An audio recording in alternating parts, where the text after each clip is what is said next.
में आर्किटेक्चर की शुरुआत ना इंडस वैली सिविलाइजेशन से मानी जाती है, जिसका टाइम स्पैन 3000 बीसी से 1500 बीसी तक था। जब देखो इंडस वैली सिविलाइजेशन से संबंधित साइट्स की खुदाई की गई ना, तो हमें ये पता चला कि उस समय की सिटीज बहुत प्लान्ड हुआ करती थी। और सिर्फ इतना ही नहीं, इन सिटीज में वाटर और सैनिटेशन का भी खास ख्याल रखा गया था। इन सिटीज में यूज होने वाली ब्रिक्स यानी ईंटें यूनिफॉर्म स्टैंडर्ड की होती थी। ऐसा नहीं एक ईंट कम चौड़ी दूसरी ज्यादा चौड़ी, साइज अलग अलग नहीं, सिमिलर साइज। ऐसे ही इंडस वैली सिविलाइजेशन साइट्स के बहुत सारे और फीचर्स भी थे, जिन्हें अभी हम थोड़ा और डिटेल्स में समझेंगे। इंडस वैली सिविलाइजेशन की साइट्स में ना प्लानिंग कुछ इस प्रकार से की जाती थी कि इन सिटीज में हर तरह की फैसिलिटीज के साथ साथ इनकी सेफ्टी का भी खासा ख्याल रखा जाता था। इंडस वैली सिविलाइजेशन की टाउन प्लानिंग का सबसे बड़ा फीचर ये था कि सिटीज को ना दो पार्ट्स में डिवाइड किया जाता था। एक था अपर सिटी, जिसे सिटाडेल कहा जाता था, और दूसरे पार्ट को लोअर सिटी कहा जाता था। और ये दोनों सिटीज जो थी ना, अपर सिटी लोअर सिटी, दोनों को ही वॉल्स से सेपरेटली फोर्टिफाई किया जाता था।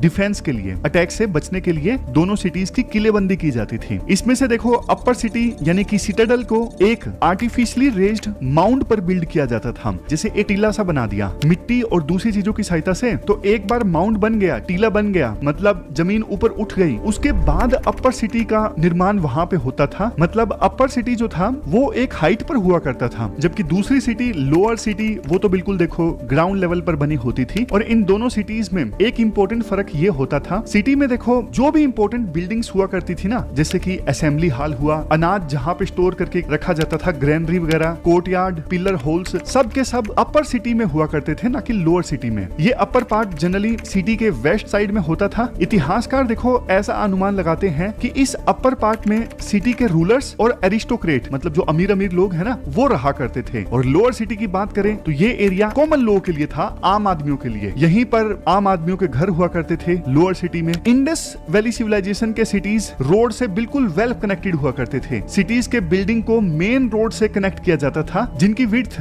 30 मीटर हुआ करती थी। और ये रोड कनेक्टिंग रोड में राइट एंगल में मिला करते थे। ये खास बात। सिटीज में जो रेजिडेंशियल बिल्डिंग हुआ करती थी ना, वो देखो बेक्ड ब्रिक्स से बनी होती थी। बेक्ड ब्रिक्स मतलब पकी हुई ईंटें। लेकिन देखो कहीं कहीं अनबेक्ड ब्रिक्स के एविडेंस भी पाए गए हैं। इन ब्रिक्स का ना एक यूनिफॉर्म स्टैंडर्ड हुआ करता था, जिसमें लेंथ, विड्थ और थिकनेस का रेशियो ना 4:2:1 का होता था। कुछ हाउसेस में ना मल्टीपल स्टोरीज भी होते थे, मतलब 2 माले वाला घर, 3 माले वाले घर भी हुआ करते थे। इंडस वैली सिविलाइजेशन के लोग ना बिल्डिंग कंस्ट्रक्ट करने के लिए ना पकी हुई ईंटों को जिप्सम मोर्टार से जोड़ते थे। इंडस वैली सिविलाइजेशन की सिटीज में वाटर सप्लाई और सैनिटेशन का भी खास ख्याल रखा गया था। फॉर एग्जाम्पल, हर एक घर का अपना एक वेल, ड्रेन, टॉयलेट और बाथरूम होता था। हर घर से ड्रेन बाहर देखो एक एक्सीलेंट मेन ड्रेन के नेटवर्क से मिलता था। ये चीज हमें दिखाती है कि इंडस वैली सिविलाइजेशन की सिटीज में म्युनिसिपल लाइफ बहुत बढ़िया ढंग से डेवलप थी। यहाँ के लोग ग्रेन्स स्टोरेज करने के लिए ना बड़ी बड़ी ग्रैनरीज कंस्ट्रक्ट किया करते थे। एग्जाम्पल के लिए मोहनजोदाड़ो का लार्जेस्ट बिल्डिंग है यहाँ का ग्रैनरी, जिसकी लेंथ 150 फीट और विड्थ 75 फीट और हाइट 15 फीट थी। इस ग्रैनरी में 3 रोज थे और तीनों रोज में टोटल 27 कंपार्टमेंट्स थे। इस ग्रैनरी को मॉइस्चर वगैरह और पेस्ट वगैरह से बचाने के लिए एक रेस्ड प्लेटफॉर्म पे बनाया गया था, मतलब थोड़ी ऊंचाई पे बनाया गया था। और इसमें ना वेंटिलेशन की व्यवस्था भी की गई थी। मोहनजोदाड़ो के अलावा हड़प्पा में भी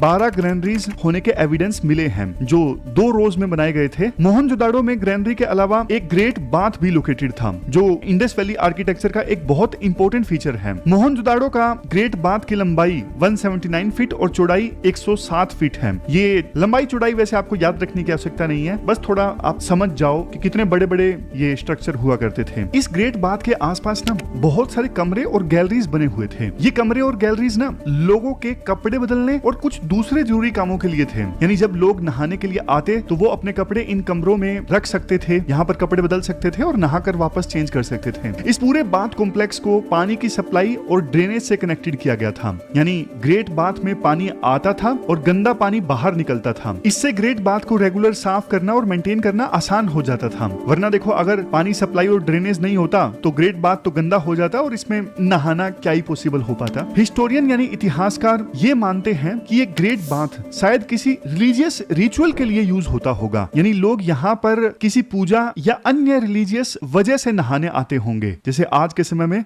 हर की पौड़ी पे हरिद्वार में डुबकी लगाते हैं, इससे पुण्य मिलता है, तो उसी प्रकार से इस ग्रेट बाथ का उस समय कोई रिलीजियस सिग्निफिकेंस शायद होता होगा। आम नहाने के लिए इसका इस्तेमाल शायद नहीं होता होगा, ऐसा देखो इतिहासकार सोचते हैं। इंडस सिटीज के बारे में गौर देने वाली बात देखो ये है, किसी भी सिटी में टेंपल या फिर किसी तरह का कोई भी रिलीजियस स्ट्रक्चर नहीं मिला है, और टेंपल के साथ साथ इवन देखो कोई वेपनरी या वारफेयर मोन्यूमेंट्स भी नहीं देखने को मिला है। इन सब के अलावा लोथल सिटी भी अपने आर्किटेक्चरल फीचर के लिए जाना जाता है। ये सिटी मॉडर्न डे गुजरात में लोकेटेड है। लोथल सिटी ना 6 सेक्शंस में डिवाइडेड थी। हर एक सेक्शन को एक बड़े से ब्रिक्स से बने प्लेटफॉर्म पे बिल्ड किया गया था। इसके साथ लोथल सिटी के जो घर थे ना, वो देखो थोड़े अलग थे बाकी इंडस वैली के शहरों से। यहाँ के घरों का जो मेन दरवाजा था ना, वो सीधा मेन स्ट्रीट को खुलता था, यानी घर से निकलने पर आप सीधा मेन रोड पर पहुंच जाते थे। लेकिन बाकी शहरों में घर के मेन गेट से निकलकर पहले एक छोटी गली में जाना पड़ता था, उसके बाद मेन रोड पर पहुंचते थे। इसे लेटरल एंट्री कहते हैं। लोथल का सबसे खास आर्किटेक्चरल फीचर था यहाँ का डॉकयार्ड यानी जहाजों का अड्डा। ये डॉकयार्ड एक ऐसा पोर्ट था जहां बड़े बड़े जहाज आते जाते थे। ये डॉकयार्ड देखो टाइडल पोर्ट था। ये डॉकयार्ड लोथल का वर्ल्ड का ओल्डेस्ट डॉकयार्ड माना जाता है। इस डॉकयार्ड के थ्रू ना सिर्फ देखो इंडस वैली के लोग आपस में साबरमती नदी के रास्ते व्यापार करते थे, बल्कि ये एक ऐसा ट्रेड पोर्ट भी था जिसके थ्रू इंडस वैली के लोग दूसरे देशों के साथ, उस समय देश तो नहीं हुआ करते थे, देश का कंसेप्ट बाद में आया, लेकिन दूसरे रीजन से व्यापार करते थे। मतलब ये सिर्फ लोकल ट्रेड के लिए नहीं बल्कि इंटरनेशनल ट्रेड के लिए भी इस्तेमाल होता था।